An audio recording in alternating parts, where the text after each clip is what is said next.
Original একের মাল এত সুন্দর করে বানায় দেবো বললি তোর বাড়ি এলে আবার নিদাত বলবে। তুই জানিস না যে কি স্বাদ হবে, কি স্বাদ।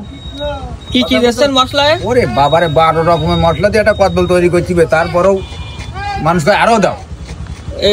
এই স্বাদ। কদবেল হলো আপনার কয় টাকা করে দাম এগুলো? এই একটা 40 টাকা দাম। 40 টাকা?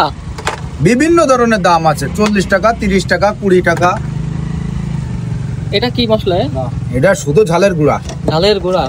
এই যে বিট লবণ, ওর ভিতরে তো একদম গাদি গাদি দিচ্ছেন। এই যে বহুত রকমের মশলা দিয়ে তৈরি করা, এই যে তেল মশলা, স্বাদ সেই স্বাদ লাগবে। এত সুন্দর করে বানিয়ে দেব। এই কেশবপুর হসপিটাল মোড়ে মুকুল ভাইয়ের দোকানে আসবেন। দেখতে যতটা স্বাদ, খাইতে তার চেয়ে আরো বেশি স্বাদ। দেখেন অবস্থা। ও বাবা, শুধু স্বাদ।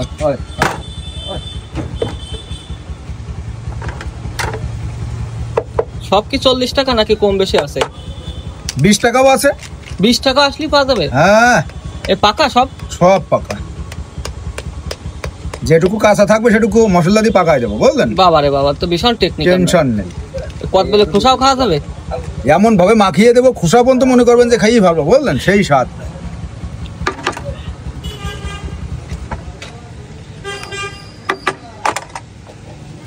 বারো রকম মশলা, তাই তো? এটা কি?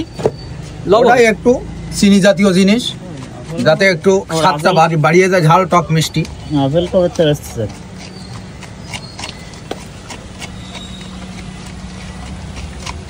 প্রতিদিন কেমন বিক্রি হয়? ভালো বিক্রি হয় প্রতিদিন। আমি যাই, এই যে আমাকে আজিজ ভাই আছে, প্রত্যেক দিনে বাড়িওয়ালা নিজাতি বলে এত স্বাদ, বলে কাঠি খাতি খাতি নাই, কাঠি বন্ধু সবাই খাই বিলাই দেয়। আমরা কি নগদে খেয়ে দেখতে পারবো যে কেমন এটা? হ্যাঁ, একের স্বাদ। এই তো সব ভাবিদের প্রিয় খাবার নাকি? হ্যাঁ।